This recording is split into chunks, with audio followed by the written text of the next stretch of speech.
এখানে হাদিসের কিছু কথা আপনাদের সামনে বলা দরকার বলে মনে করছি। রাসূলের প্রতি ঈমানের এটিও একটি অর্থ যে রাসূল করিম সাল্লাল্লাহু আলাইহি ওয়াসাল্লাম যা বলেছেন তার হাদিস হচ্ছে তিন প্রকার: যা তিনি বলেছেন, যা তিনি করেছেন, যার উপরে তিনি মৌনসম্মতি দিয়েছেন, এই সবগুলি হাদিস। এবং এই হাদিসগুলিকে মুসলমানদেরকে মানতে হয়। হাদিস হচ্ছে মুসলমানদের, মুসলিম মিল্লাতের এক অমূল্য সম্পদ, ইসলামী শরীয়তের অন্যতম অপরিহার্য উৎস। আল্লামা ইবনে হাজার আসকালানী রাহমাতুল্লাহ আলাইহি তিনি লিখেছেন, আল ওয়াহিউল মাতলুব ওয়া হুয়াল কোরআন ওয়াল ওয়াহিউল মারবি আনহু সাল্লাল্লাহু আলাইহি ওয়াসাল্লাম। ওহী হচ্ছে দুই প্রকার, একটা হচ্ছে যেটা তেলাওয়াত করতে হয় সেটার নাম কোরআন, যেটা তেলাওয়াত করতে হয় সেটার নাম বলেন সবাই, আর যেটা তেলাওয়াত করতে হয় না সেটার নাম হাদিস। হাদিস আর কোরআন কয়জনের মুখ দিয়ে বাইর হয়েছে বলেন, জবাব দেন। একই জনের মুখ দিয়ে। তিনি কে? মুহাম্মদুর রাসূলুল্লাহ সাল্লাল্লাহু আলাইহি ওয়াসাল্লাম। তার মুখ থেকেই, একই মুখ থেকে কোরআন আর হাদিস বেরিয়েছে। কোরআন আর হাদিসের মধ্যে পার্থক্য কি? কোরআন আর হাদিসের মধ্যে পার্থক্য হচ্ছে এই, কোরআন এর ভাব আর ভাষা দুটোই আল্লাহ পাকের, আর হাদিসের ভাষা মুহাম্মদ সাল্লাল্লাহু আলাইহি ওয়াসাল্লামের ভাবটা আল্লাহ রাব্বুল আলামিনের। সেই জন্য হাদিসের প্রতি মানুষের, মুসলমানদের এই হাদিসের গ্রহণের অপরিহার্যতা তাদের স্মরণ রাখতে হবে, বিশ্বাস করতে হবে। রাসূল করিম সাল্লাল্লাহু আলাইহি ওয়াসাল্লাম বলেছেন, ইয়া আইয়ুহান নাস কাদ তারাকতু ফীকুম মা ইন ইতাসামতুম বিহি ফালান তাদিল্লু আবাদান আমরান বাইনানা কিতাবুল্লাহ ওয়া সুন্নাতু নবিয়্যি। আল্লাহ পাকের নবী বলেছেন, হে মানব সকল, আমি তোমাদের জন্য দুটি জিনিস রেখে গেলাম, একটা হচ্ছে কোরআন আর একটা হচ্ছে আমার সুন্নাহ। এই দুটিকে যদি ধরতে পারো মজবুত করে, ফালান তাদিল্লু আবাদান, কখনোই তোমরা গোমরাহ হবে না। বলেন সুবহানাল্লাহ। কখনোই গোমরাহ হবে না। কোন পীর সাহেব যদি কিছু বলেন, আজ আমাকে বলতে হচ্ছে কিছু সংখ্যক লোক মানুষকে গোমরাহ করছে। সকল পীর নিশ্চয়ই খারাপ না, ভালো পীর অবশ্যই আছে। আছে কি রকম? জোরে বলেন, আছে কিনা? এক শ্রেণীর লোক নিজেদের কাজ সুফি সম্রাট বলে দাবি করছে এবং মুহাম্মাদী ধর্মের পুনর্জীবন দানকারী বলে দাবি করছে। বেয়াদব! মুহাম্মদ সাল্লাল্লাহু আলাইহি ওয়াসাল্লামের ইসলাম বলে কোন জিনিস নাই। ইসলাম কেবলমাত্র কার? চিল্লায় বলেন, আল্লাহ পাকের ইসলাম। সুতরাং মুহাম্মাদী ধর্মের, মুহাম্মাদী ইসলামের পুনর্জীবন দানকারী এই কথা বলে দাবি যে করে, সে সুস্পষ্ট বেয়াদব। চিল্লায় কোন কি? আর কত বড় বেয়াদব, নিজেকে সম্রাট বলে দাবি করছে। দাবি করা হয় যে তার কাছেই মুহাম্মদ সাল্লাল্লাহু আলাইহি ওয়াসাল্লাম আসেন, তাকে মক্কা মদিনায় যাওয়া লাগে না, আল্লাহ নাকি দেখা করেন। নাউজুবিল্লাহ। নিজের বাড়ির নাম রাখছে বাবে রহমত, বাবে গজব, সেই বাড়ির নাম রাখছে বাবে রহমত। মুহাম্মদ সাল্লাল্লাহু আলাইহি ওয়াসাল্লামের রওজা মুবারকে যে গম্বুজে খেদরা আছে, সেই গম্বুজে খেদরা সেইভাবে করে নিজের বাড়ির উপরে তৈরি করেছে। নাউজুবিল্লাহি মিন যালিক।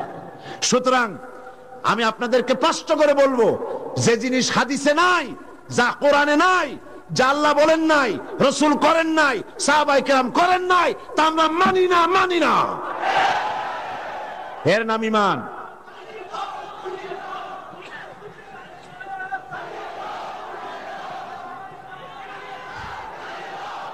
এর নাম হচ্ছে ঈমান। বলুন, এর নাম কি?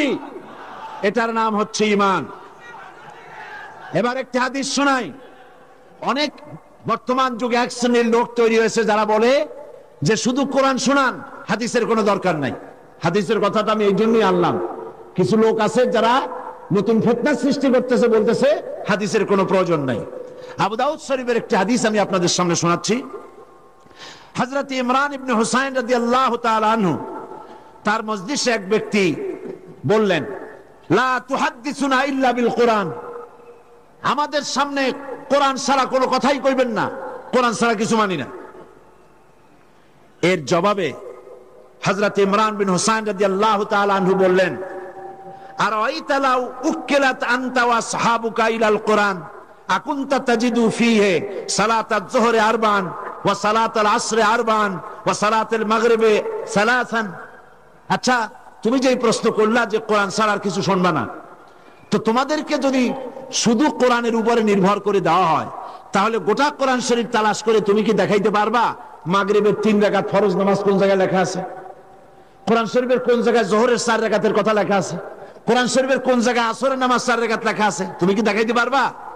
তারপরে তিনি হজের প্রসঙ্গ তুলে বললেন, আকুনতা তাজিদুত তাওয়াফা বিল বাইতি সাবআন ওয়াত তাওয়াফা বিস সাফা ওয়াল মারওয়াতা ওয়াল মাওকিফু বিআরাফা রামিয়াল জিমার। তুমি কি আমাকে দেখাতে পারবে যে কাবা শরীফ তাওয়াফ 7 বার তাওয়াফ করতে হবে, আর মিনায় গিয়ে রামিয়া জিমার করতে হবে, উকুফে আরাফা করতে হবে? কোরআন শরীফে কোন জায়গায় আছে? এছাড়া তিনি আরো বললেন, চোরের হাত কাটার আইন তো কোরআন শরীফে আছে, আস-সারিকু ওয়াস-সারিকাতু ফাকতাউ আইদিয়াহুমা। চোর পুরুষ হোক আর নারী হোক, তাদের হাত কেটে দাও, উভয়ের হাত কেটে দাও। কিন্তু ওয়াল ইয়াদু মিন আইনু তুকতাউ আও মিন হাহুনা আও মিন হাহুনা। হাত তো কাটতে হবে কোন জায়গা দিয়ে? এই জায়গা দিয়া না এই জায়গাটা নিয়ে গোড়া দিয়া? কোন জায়গা দিয়ে কাটবো? কোরআন শরীফে কোথায় আছে? এরপরে হযরতে ইমরান বিন হুসাইন রাদিয়াল্লাহু তাআলা আনহু বলছেন, তিনি একটু রাগ করেই বললেন, আও ওয়াজাদতুম ফি কুল্লি 40 দিরহামান দিরহামুন ওয়া মিন কুল্লি কাযা ওয়া কাযা শাতুন ওয়া মিন কাযা ওয়া কাযা বাঈরান আও ওয়াজাদতুম হাযা ফিল কুরআন আও ওয়াজাদতুম হাযা ফিল কুরআন। কোরআন শরীফে যাকাতের কথা তো বলা আছে, কিন্তু প্রতি 40 দিরহামে 1 দিরহাম দিতে হবে, বা শতকরা 2.5 টাকা দিতে হবে। কতটা উট হলে কত টাকা দিতে হবে, কতটা বকরি হলে কত টাকা দিতে হবে, এ কি কোরআন শরীফের মধ্যে আছে? এটা কি তুমি পাও? প্রশ্নকারী বললেন, না তা তো পাই না, তা তো কোরআন শরীফের মধ্যে নাই। জবাবে তিনি বললেন, ফাআম্মান আখাযতুম হাদা ওয়া আখাযতুমুহু আন্না ওয়া আখাযনাহু আনিন নবী সাল্লাল্লাহু আলাইহি ওয়াসাল্লাম আখরাজাহু সুনান আবু দাউদ। হযরত ইমরান বিন হুসাইন বললেন, তাহলে এই যাকাতের বিধান, এই হজের বিধান, এই নামাজের বিধান যা তোমরা পাচ্ছ, এটা পেয়েছো আমাদের কাছ থেকে, মানে আমরা সাহাবীরা আমাদের কাছ থেকে পেয়েছো। আমরা পেয়েছি মুহাম্মদ রাসূলুল্লাহ সাল্লাল্লাহু আলাইহি ওয়াসাল্লামের কাছ থেকে। সুতরাং হাদিসকে অস্বীকারীরা নিঃসন্দেহে মারাত্মক রূপে এক গুনাহের কাজ করছে, যারা বর্তমান সময় হাদিসকে অস্বীকার করতে চায়। আবার এক শ্রেণীর মানুষ, তারা সাহাবায়ে কেরামের মর্যাদাকে খাটো করে দেখছে। অথচ কোরআন যদি বুঝতে হয়, খুব খেয়াল করুন, কোরআন যদি বুঝতে হয় মুহাম্মদ সাল্লাল্লাহু আলাইহি ওয়াসাল্লামকে বুঝতে হবে। কোরআন বুঝতে হলে কারে বুঝতে হবে? মুহাম্মদ সাল্লাল্লাহু আলাইহি ওয়াসাল্লামকে বুঝতে হবে। আর মুহাম্মদ সাল্লাল্লাহু আলাইহি ওয়াসাল্লামের সুন্নাহকে যদি বুঝতে হয়, সাহাবায়ে কেরাম রিদওয়ানুল্লাহি তাআলা আলাইহিম তাদেরকে বুঝতে হবে। সাহাবায়ে কেরামকে না বুঝলে মুহাম্মদ সাল্লাল্লাহু আলাইহি ওয়াসাল্লামকে বোঝা যাবে না, আর মুহাম্মদ সাল্লাল্লাহু আলাইহি ওয়াসাল্লামকে না বুঝতে পারলে কোরআন শরীফকে বোঝা যাবে না। কথা ক্লিয়ার হয়েছে কিনা? কথা বুঝে আসছে কিনা? সাহাবায়ে কেরামদের মর্যাদা এবং তাদের আদর্শ সম্পর্কে মিশকাত শরীফের একটি হাদিস এসেছে। ওয়ান আব্দুল্লাহ বিন মাসউদ ইবনে মাসউদ রাদিয়াল্লাহু তাআলা আনহু, মান কানা মাস্তান্নান ফালিয়াস্তান্না বিমান কাদ মাত। যে ব্যক্তি সুন্নাতের পূর্ণাঙ্গ অনুসরণ করতে চায়, হযরত আব্দুল্লাহ বিন ইবনে মাসউদ রাদিয়াল্লাহু তাআলা আনহু বলছেন, যে ব্যক্তি সুন্নাতের পূর্ণাঙ্গ অনুসরণ করতে চায়, সে যেন এমন ব্যক্তির অনুসরণ করে যে ব্যক্তি মারা গেছে, কারণ ফাইনাল হাইয়া লা তুমানু আলাইহিল ফিতনা। তার কারণ হচ্ছে, যে ব্যক্তি মারা গেছে তার নতুন করে কোনো ফিতনায় পড়ার কোনো সম্ভাবনা নাই। ওরা কারা? উলাইকা আসহাবু মুহাম্মাদিন সাল্লাল্লাহু আলাইহি ওয়াসাল্লাম কানু আফদালা হাযিল উম্মাহ। এরা হচ্ছে মুহাম্মদ সাল্লাল্লাহু আলাইহি ওয়াসাল্লামের সাহাবী। চিল্লায় বলেন সুবহানাল্লাহ। তারা হচ্ছেন এই উম্মতের শ্রেষ্ঠ সন্তান। আজকে পৃথিবীতে আমাদের দেশে এক শ্রেণীর লোকেরা দাবি করে, অমুকরা শ্রেষ্ঠ সন্তান, তমুকরা শ্রেষ্ঠ সন্তান। মিথ্যে কথা। এই পৃথিবীর শ্রেষ্ঠ সন্তান আল্লাহর নবীরা আর তার সাহাবায়ে কেরাম। হাদিস শরীফে এসেছে, আবার রাহা কুলুবান ওয়া আমাকাহা ইলমান ওয়া আকাল্লাহা তাকাল্লুফান। এই সাহাবায়ে কেরাম, তারা অন্তরের দিক থেকে ছিলেন অত্যন্ত পবিত্রতম, কৃত্রিমতা বর্জিত এবং গভীর জ্ঞান সম্পন্ন। ইখতারাহুমুল্লাহু লিসুহবাতি নবিয়িহি ওয়া লিইকামাতি দীনিহি। আল্লাহ পাক তাদেরকে চয়েস করেছিলেন, তাদেরকে চুজ করেছিলেন, তাদেরকে বেছে নিয়েছিলেন। মুহাম্মদ সাল্লাল্লাহু আলাইহি ওয়াসাল্লামের সাহাবী হওয়ার মতো সম্মান আল্লাহ তাদেরকে দান করেছিলেন দ্বীন প্রতিষ্ঠা করার জন্য। এরপরে বলা হচ্ছে, ফারাফু লাহুম ফাদলাহুম ওয়াত্তাবিউহুম আলা আথারিহিম ওয়া তামাসসাকু বিমা ইসতাতা'তুম মিন আখলাকিহিম ওয়া সিয়ারিহিম ফাইন্নাহুম আলাল হুদাল মুস্তাকিম। তাদের মর্যাদা সম্পর্কে তোমরা জ্ঞান লাভ করো, তাদের অনুসরণ করো, যতটা সম্ভব তাদের চরিত্র, তাদের আখলাকের অনুকরণ করার চেষ্টা করো, কারণ তারাই ছিল মহাসত্যের অনুসারী, হেদায়েতের উপরে প্রতিষ্ঠিত। বন্ধুগণ, সেই জন্য রাসূল করিম সাল্লাল্লাহু আলাইহি ওয়াসাল্লাম যা বলেছেন সেটি আমাদেরকে গ্রহণ করতে হবে। রাসূল যা আমাদেরকে বলেছেন তা গ্রহণ করতে হবে। রাসূল যা আমাদেরকে নিষেধ করেছেন তার থেকে ফিরে থাকতে হবে। এটাই হচ্ছে আপনাদের সামনে আজকে আমার আরজ, যে রাসূল করিম সাল্লাল্লাহু আলাইহি ওয়াসাল্লাম তার উপরে ঈমান আনার অর্থ হলো রাসূল করিম সাল্লাল্লাহু আলাইহি ওয়াসাল্লাম যা বলেছেন, যা করেছেন হুবহু জীবনের সকল ক্ষেত্রে তা পালন করতে হবে। রাসূল যেভাবে দাড়ি রেখেছেন ওইভাবে দাড়ি রাখতে হবে, তার মতো টুপি পরতে হবে, তার মতো জামা পরতে হবে, তিনি যেমন করে নখ কেটেছেন তেমন করে নখ করতে হবে, পায়ের আঙ্গুল থেকে শুরু করে মাথার চুল পর্যন্ত সুন্নাতের মুজাসসাম নমুনা হতে হবে। এ তৌফিক আল্লাহ যেন সকলকে দান করেন, বলি আমিন। লাউ তারাকতুম সুন্নাতা নাবিয়্যিকুম লাদালালতুম। রাসূল করিম সাল্লাল্লাহু আলাইহি ওয়াসাল্লাম বলেছেন, যদি তোমরা তোমাদের নবীর সুন্নতকে তরক করো তাহলে অবশ্যই তোমরা গোমরাহির মধ্যে লিপ্ত হয়ে যাবে। তাহলে নবীর উপর ঈমান আনার অর্থ শুধু এতটুকু নয় যে বছরে একটা মিছিল করবেন আর আপনারা মিলাদ শরীফ খুব করে পড়লেন আর খুব মিষ্টি খুব বেশি করে খাইলেন, এতে করে রাসূলের উপরে ঈমান আনা হবে না। রাসূলের উপরে ঈমান আনতে হলে রাসূল করিম সাল্লাল্লাহু আলাইহি ওয়াসাল্লামের সবটা গ্রহণ করতে হবে, পায়ের নখ কাটা থেকে শুরু করে রাষ্ট্র পরিচালনা পর্যন্ত সবটা গ্রহণ করতে হবে। এই কথা বলতে পারবেন না রাজনীতি এইসব আমি বুঝি টুঝি না, ওর মধ্যে নাই। এগুলি বেশি চালাক মানুষ, এগুলো সাংঘাতিক চালাক। আপনি রাজনীতি বোঝেন না, করেন না বল দাবি করতেছেন, কিন্তু ভোট তো কাউকে না কাউকে দেন, ঠিক কিনা? আপনি যে ধর্মনিরপেক্ষতার যে কথা আমি শুরু করেছিলাম শুরুতে, ধর্মনিরপেক্ষতার কথা যেটা আপনারা বলেন, কিছু সংখ্যক লোকেরা বিশ্বাস করে, এই ধর্ম এবং রাজনীতি যারা আলাদা করেন তাদেরকে চিন্তা করা উচিত। মুহাম্মদ সাল্লাল্লাহু আলাইহি ওয়াসাল্লাম যার উপর ঈমান আনার কথা বলা হচ্ছে, তিনি রাষ্ট্রপ্রধান ছিলেন। তিনি কি ছিলেন? রাষ্ট্রপ্রধান ছিলেন, রাষ্ট্র পরিচালনা করেছেন, যুদ্ধ করেছেন, অর্থনীতি দিয়েছেন, সমাজনীতি দিয়েছেন, রোম শাম পারস্য বিজয় করেছেন। সুবহানাল্লাহ। সুতরাং রাসূল করিম সাল্লাল্লাহু আলাইহি ওয়াসাল্লামের এই সুন্নাতকে, হুজুরের আদর্শকে, তার উপর ঈমান আনার অর্থই হলো তার উপরে জীবন গড়া। আল্লাহ পাক সে তৌফিক আমাদেরকে দান করুন। আমি এখন মোনাজাত করব, আপনারা দাঁড়ানো মানুষ সবাই বসে পড়েন মোনাজাতে অংশগ্রহণ করার জন্য, কেউ দাঁড়িয়ে থাকবেন না। মাহফিলে মোনাজাতে অংশ নেওয়ার জন্য সমস্ত মুসলমান যার যার জায়গায় বসে পড়ুন আর জোরে সরে জিকির করেন সুবহানাল্লাহ, আলহামদুলিল্লাহ, লা ইলাহা ইল্লাল্লাহ।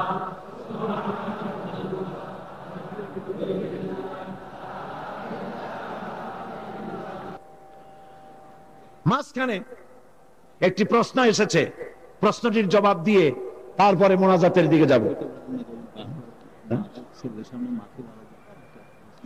ও, দুইটা প্রশ্ন এসেছে। একটি প্রশ্ন হচ্ছে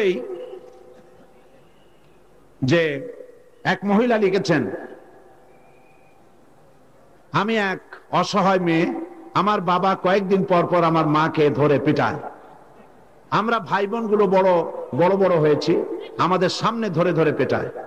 তখন আমার এত কষ্ট লাগে যে আমি কাউকে বুঝাতে পারবো না। আমার প্রশ্ন হচ্ছে, এই ধরনের বাবাদের উদ্দেশ্যে কিছু বলবেন কি? আমার মাকে ধরে যখন মারে তখন আমার মার কি যে কষ্ট হয়, আমরা অনেক বুঝিয়েছি, আমাদেরকে ধরে উল্টো বকাবকি করে। এটি একটি অত্যন্ত পীড়াদায়ক কথা। আমি আজকের এই মাহফিলে যত পুরুষ এসেছেন সমস্ত পুরুষদের কাছে আমি বিনীতভাবে এই কথা বলতে চাই, আপনার স্ত্রী আপনার দাসী নয়। বিশ্বাস করুন, আপনার স্ত্রী আপনার গোলাম নয়। রাসূলুল্লাহ বলেছেন, সেই ব্যক্তি উত্তম যে তার স্ত্রীর কাছে উত্তম। আমি আমার স্ত্রীদের কাছে উত্তম ব্যক্তি, বলেছেন মুহাম্মদ রাসূলুল্লাহ সাল্লাল্লাহু আলাইহি ওয়াসাল্লাম। আপনি যে আপনার স্ত্রীর এত পিটাইতেছেন, আপনি মরার পরে আপনার স্ত্রী আপনার সম্পর্কে কি সাক্ষী দেবে? সাক্ষী দেওয়ার কোন পথ রাখছেন? আমি ভাইদেরকে আরজ করব, আমি আপনাদেরকে বিনীতভাবে বলতে চাই, আপনি যাকে বিয়ে করেছেন আপনার বিবাহিত স্ত্রী আপনার দাসী নয়, আপনার খরিদা গোলাম নয়, আপনার বান্দি নয়।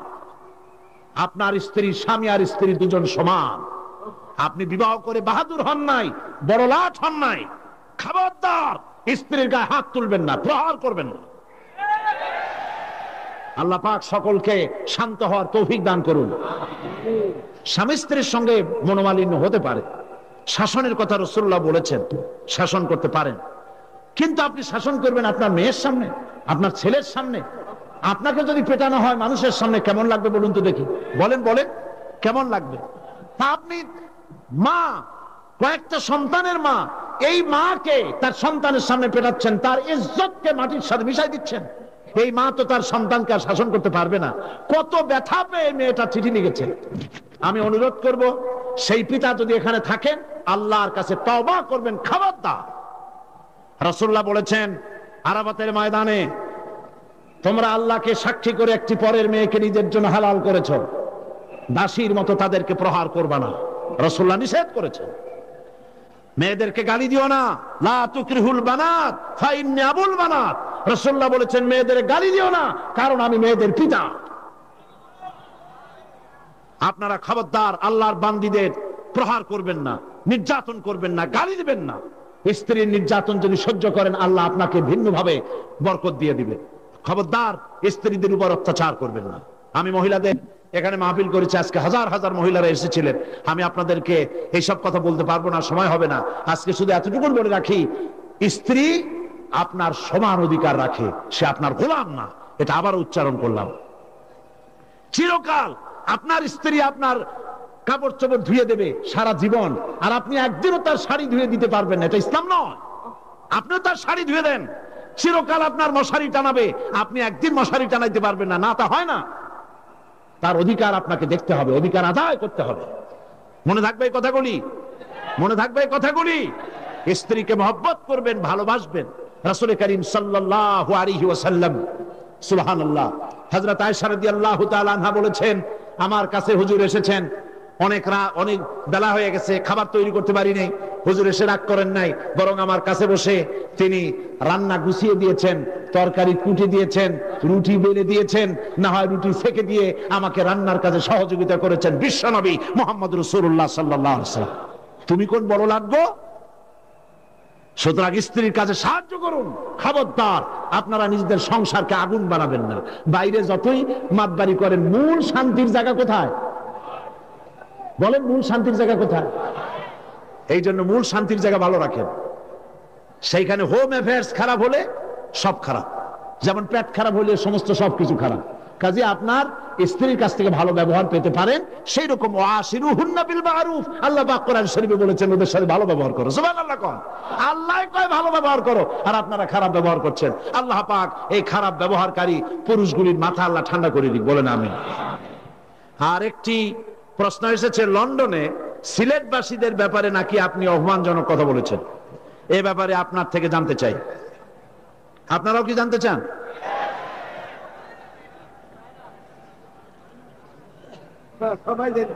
এই প্রশ্নটি আমি আপনাদের সামনে বলতে চাই। মূল বিষয়টা হচ্ছে, জুলাই মাসের 27 তারিখ ওল্ডহামে আমি বক্তৃতা করেছি। গ্রেট ব্রিটেনে, ইংল্যান্ডের ওল্ডহাম শহর লন্ডন থেকে প্রায় 250 কিলোমিটার দূরে, কি তারও কিছু বেশি হবে। কুইন এলিজাবেথ হল, হাজার হাজার নারী পুরুষ সেখানে বসে আছেন। সেখানে আমি বক্তৃতা করলাম। যেখানে বক্তৃতা করেছি সেখানে মানুষেরা কেঁদেছে, সেখানে কোনো প্রতিবাদ হয়নি, কোনো প্রতিবাদ হয়নি। আর বক্তৃতাটা ছিল আল্লাহ পাকের শুকরগুজারির উপরে, আল্লাহর ইবাদত এবং তার শুকরগুজারির উপরে বক্তব্যটা ছিল। এর 1 মাস 5 দিন পর supreme court, Bangladesh supreme court থেকে আমাদের নির্বাচনী কেসের রায় ঘোষণা করা হলো। রায়টা আল্লাহ পাক আমাদের পক্ষে এনে দিলেন।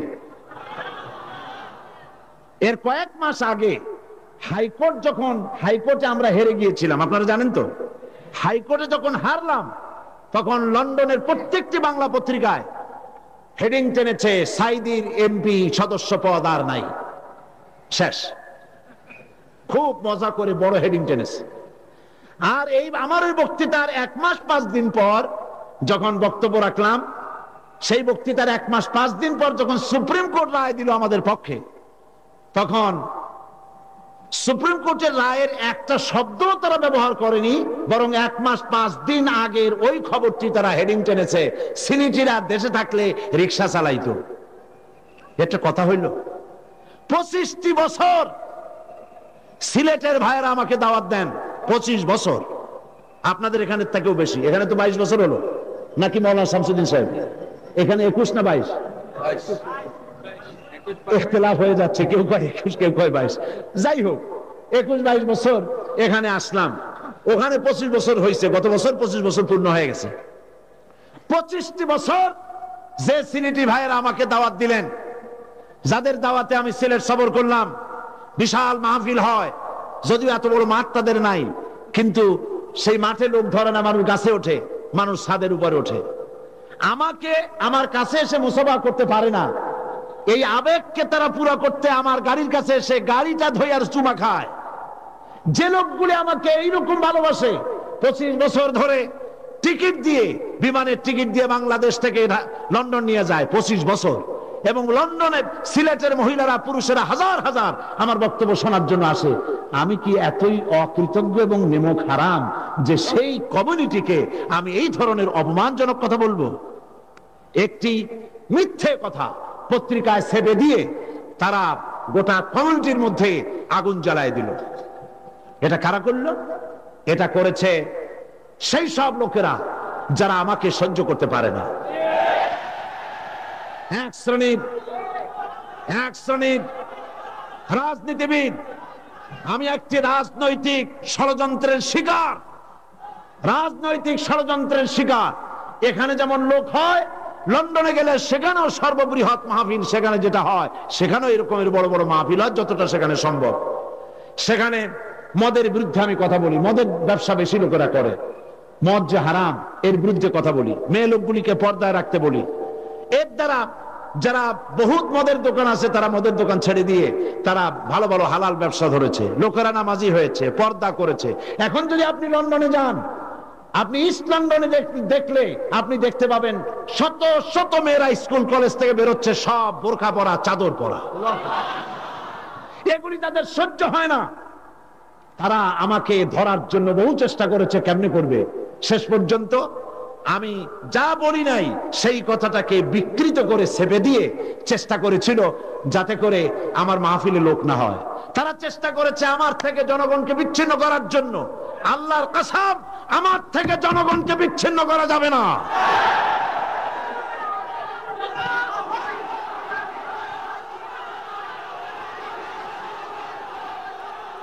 তার কারণ হচ্ছে আমি আমার নিজের স্বার্থের কথা বলি নাই। বিগত 40টি বছর আল্লাহ রাব্বুল আলামিনের কৃতজ্ঞতা স্বীকার করেছি, আল্লাহ পাকের বাণী বলেছি, শিরকার বিদআতের বিরুদ্ধে জীবনের ঝুঁকি নিয়ে কথা বলেছি। আমার এই কথা বলে যদি অপরাধ হয়, এই অপরাধ চিরকাল, মৃত্যু পর্যন্ত এই অপরাধ আমি করতেই থাকবো। আমি সিলেটে তাফসীর মাহফিল করব ইনশাআল্লাহ 2000 সালে। যারা বাধা দিয়েছে, পত্রিকায় যে সব কলামিস্ট বেয়াদবরা আমার বিরুদ্ধে যারা লিখেছে, তারা যেন সিলেটে যায় দেখে আসে কত লক্ষ লোকের সমাবেশ হয় ইনশাআল্লাহ। তারা হাজারো লিখেছে আমার বিরুদ্ধে যাতে করে আমার মাহফিলে লোক না হয়। কিন্তু আল্লাহ পাক যদি লোক এনে দেন, এই লোকগুলি কে আনে? চিল্লায় বলো, আল্লাহ পাক এনে দেন। আপনাদেরকে গাড়ি ভাড়া দেওয়া হয়েছে, রিক্সা ভাড়া দেওয়া হয়েছে, আপনাদেরকে মাহফিলের পরে ভাত খাওয়ানো হবে। এই লক্ষ লক্ষ জনতার ভিড় জমে আল্লাহর কারণে। এখানে আমি কানে ধরে বলছি, এতে সাইদির কোনো কৃতিত্ব নাই, এর সবটা কৃতিত্ব আল্লাহ রাব্বুল আলামিনের কোরআন শরীফে।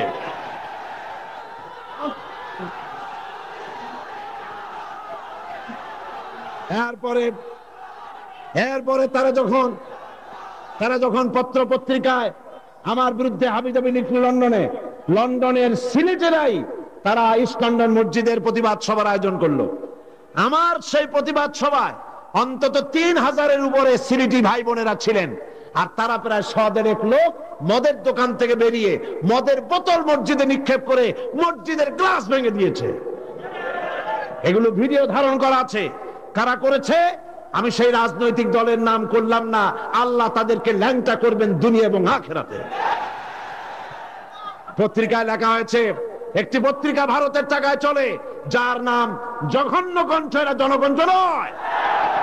এই পত্রিকায় লিখেছে, সেদিনও আমার বিরুদ্ধে লিখেছে আমি নাকি 1 ডজনেরও বেশি হিন্দু হত্যা করেছি 1971 সনে পিরোজপুরে। 1 ডজনের উপরে হিন্দু মারলাম, আর আমার বিরুদ্ধে একটা কেস নাই। আর সেই জায়গার লোকের আমার ভোট দিয়ে এমপি বানাইলো। আল্লাহ এদেরকে হেদায়েত করুন, আল্লাহ হেদায়েত করুন। এইসব হাবিজাবি লেখা কিচ্ছু করতে পারবে না। আল্লাহ যদি কারো কল্লা ধরে টানেন আর দুনিয়ার মানুষ যদি ঠ্যাং ধরে টানে, কিছু হবে না, কিচ্ছু হবে না। মুতু বিগাইজিকুম, মুতু বিগাইজিকুম। এই দেশ বর্তমান সরকার আসার পর নাস্তিক আর মুরতাদেরা আনন্দে তারা 10খানা হয়ে গেছে। তারা ভেবেছে দেশ তাদের। এদেশের মুসলমান আর বেঁচে থাকতে নাস্তিক মুরতাদদের স্বপ্নকে পূরণ করতে দেওয়া হবে না।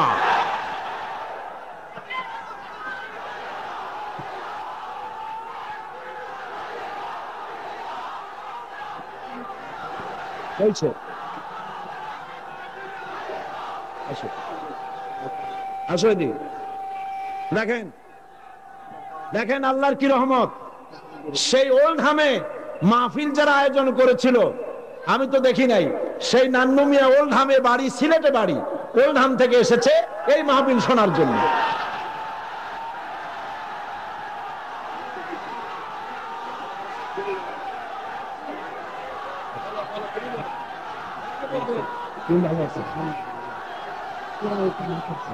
আর কেউ দুজন, এই 2 ছেলে, এর নাম নান্নু মিয়া, তোমার নাম কি? শফিক। নান্নু আর শফিক এরা কিন্তু এই রকমের ছেলে ছিল না। লক্ষ্য করুন, এই ছেলেরা এরকম ছিল না, এরকম দাড়ি ছিল না। এদের ভয়তে এলাকার লোক রাস্তায় বেরোতো না। কোরআন শরীফের তাফসীর শুনে আল্লাহ তাদেরকে বান্দায় পরিণত করেছেন। এরাই আমার জন্য মাহফিলের আয়োজন করেছিল।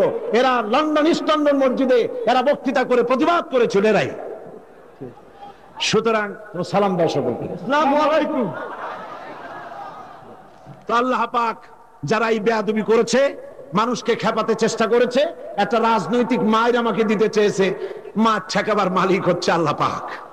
ওমাকারু ওমাকারাল্লাহ ওয়াল্লাহু খায়রুল মাকিরিন। আল্লাহ পাকের উপরে ভরসা করছি, তিনি যেন তার বান্দাদেরকে, তার গোলামগুলিকে এই সব দুষ্টদের হাত থেকে হেফাজত করেন। সবাই বলি আমিন। মোনাজাতের জন্য সব ভাইরা বসে পড়ে, সমস্ত মুসলমান ভাইরা মোনাজাতের জন্য বসে পড়ুন। কোন কথা আছে না?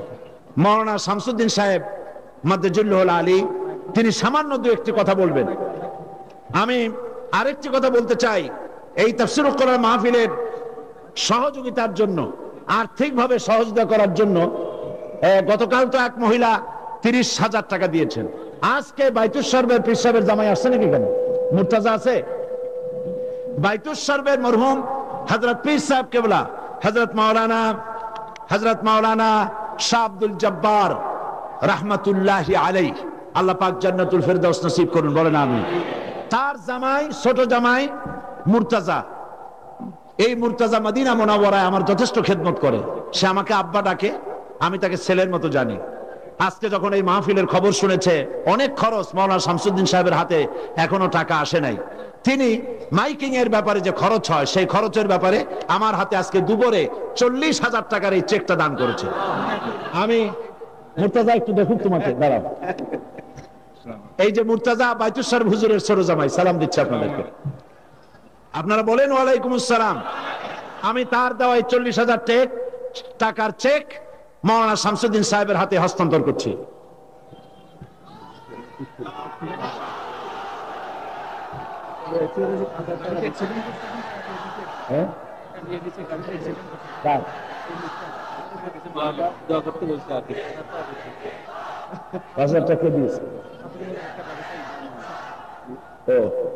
আর এক ভাই, তার গাড়ি দুর্ঘটনায় গাড়ি অ্যাক্সিডেন্ট করেছে, সেজন্য তিনি 5,000 টাকা দিয়েছেন। আল্লাহ পাক তাকে বিপদ মুক্ত করুন, বলেন আমিন। এবং মুর্তাজার জন্য দোয়া করুন, আল্লাহ পাক তাকে যে ভালো হালাল ব্যবসা মদিনা মুনাওয়ারায় থেকে তিনি করতেন, আল্লাহ পাক দয়া করে তাকে হাজীদের খেদমত করার জন্য তৌফিক দান করেন, বলেন আমিন।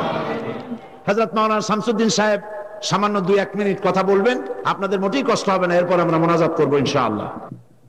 আসসালামু আলাইকুম ওয়া রাহমাতুল্লাহ।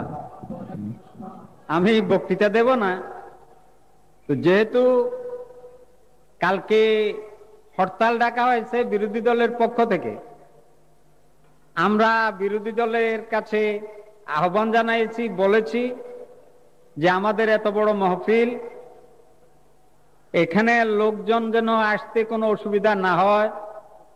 তারা কালকে বৃহত্তর চট্টগ্রামে অর্ধ দিবস হরতাল রেখেছেন, 2টার পর থেকে আর কোনো হরতাল থাকবে না।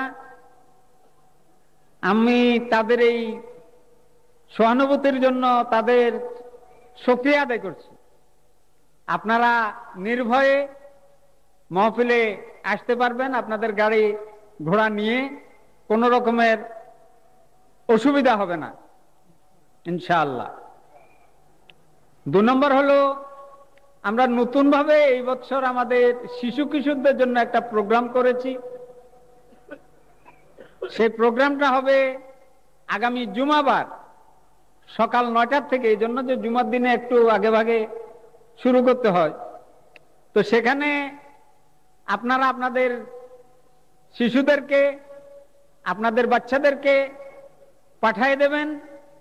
শিশু এবং কিশোরদের উপযোগী বিশেষ বক্তব্য সেখানে রাখা হবে, যেমনি ভাবে আজকে সকাল 10টার থেকে মা বোনদের জন্য কথা রাখা হয়েছে। কাজেই সেভাবে আপনারা পাঠাবার বন্দোবস্ত করবেন। এরপর সভাপতি হিসাবে স্লিপের উপর স্লিপ আসে, বিশেষ করে দোয়া চেয়েছেন অনেকেই। এক ভাইয়ের তো এখানে বলাই হলো, আরেক বোন 5,000 টাকা তাদের পক্ষ থেকে আগে দেওয়া হয়েছিল, আবার তার বাচ্চা হচ্ছে না 5 বছর, এজন্য আবার আমাকে, আমি যখন নিচে গেছিলাম বললো যে আমি কালকে আবার 5,000 টাকা দেব। আলহামদুলিল্লাহ, এভাবে অনেকেই দোয়া চেয়েছেন। সবের নাম নেওয়া তো আমার পক্ষে এমনি সম্ভব না, সবের জন্য দোয়া করা হবে। আর যে আমাদের যে বইয়ের দোকানগুলো আছে, বক্তৃতা তো 5 দিনে শেষ হয়ে যাবে, কিন্তু বইয়ের দোকানগুলোর থেকে বই যদি কিনে নেন তাহলে কোনোদিন ঠকবেন না। আর এখানে কোন কোন প্রকাশনা 40% পর্যন্ত আপনাদেরকে কমিশন দিচ্ছে, অর্থাৎ 100 টাকার বই 40 টাকায় 40% কমে পাচ্ছেন। কাজেই এই বইগুলো আপনারা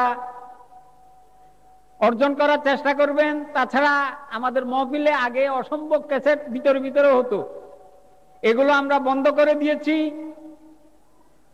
সিএসপি কে এবং আমাদের অডিও ভিডিও সেন্টারকে আমরা এবার দায়িত্ব দিয়েছি, তারা ক্যাসেট করেছেন।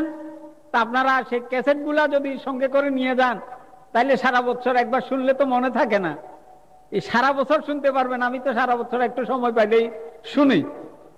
বিশেষ করে মৌলানার এবার নতুন একটা বই ময়দানে আসছে, কি নাম না, ইসলামের রাজনৈতিক বিধান। মৌলানা বলবেন, তবে আমার পক্ষ থেকে আমি সেই বইটা আপনাদেরকে গ্রহণ করার এবং কিনে নেওয়ার জন্য অনুরোধ জানাচ্ছি। এই বলে আমার বক্তব্য আমি এখানে শেষ করছি। ওমা তৌফিকিল্লাহ।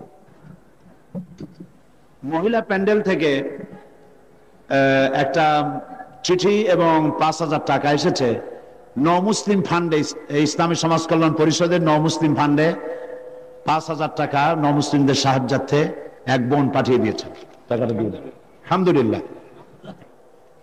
আর একখানা বইয়ের কথা বলতে হয়, আমার অত্যন্ত স্নেহের, আপনারা জানেন অধ্যাপক মুফিজুর রহমান, আল্লাহ পাক তার হায়াত দারাজ করুন, সবাই বলেন আমিন।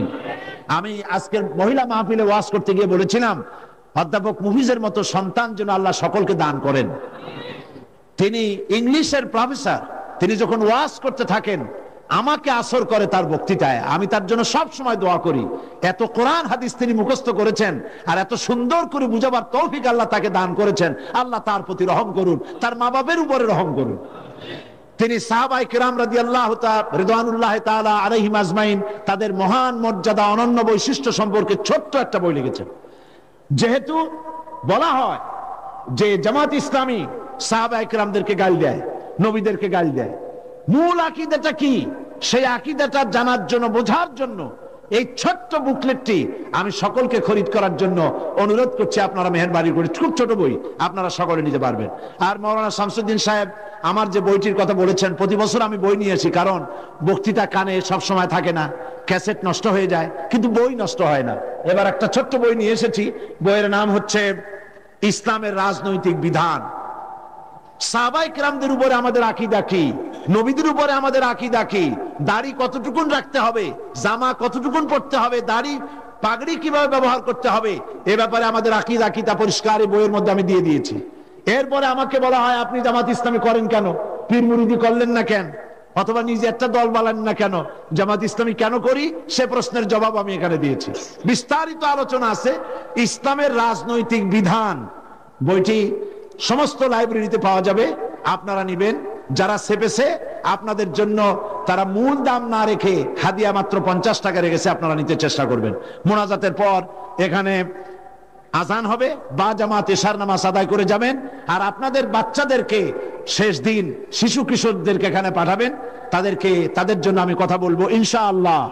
আগামীকাল এবং পরশু হচ্ছে দুদিন শেষ। আগামীকাল যে হরতালের কথা বলা হয়েছে, বিরোধী দলের পক্ষ থেকে হরতাল ডাকা হয়েছে, এই হরতাল চট্টগ্রাম ডিভিশনের জন্য বেলা 2টোর পরে শিথিল করে দেওয়া হয়েছে তাফসীরুল কোরআন মাহফিলের সম্মানে। সুতরাং আপনারা নির্দ্বিধায় আপনাদের গাড়ির সামনে তাফসীরুল কোরআন মাহফিল চট্টগ্রাম ব্যানার লাগায়া গাড়ি নিয়ে চলে আসবেন। আল্লাহ আপনাদেরকে হেফাজত করবেন, কোরআনের মর্যাদায় আল্লাহ আপনাদের মর্যাদা দিবেন। বিরোধী দল কোরআনের তাফসীরের মাহফিলের জন্য যে ছাড় দিল, আল্লাহ যেন জালিমদের হাত থেকে এই দেশকে মুক্ত করে দেন। আল্লাহুম্মা আমিন। রব্বানা যালামনা আনফুসানা ওয়া ইন লাম তাগফির লানা ওয়া তারহামনা লানাকুনান্না মিনাল খাসিরিন। রব্বানা লা তুযিগ কুলুবানা বা'দা ইয হাদাইতানা ওয়া হাব লানা মিন লাদুনকা রাহমাতান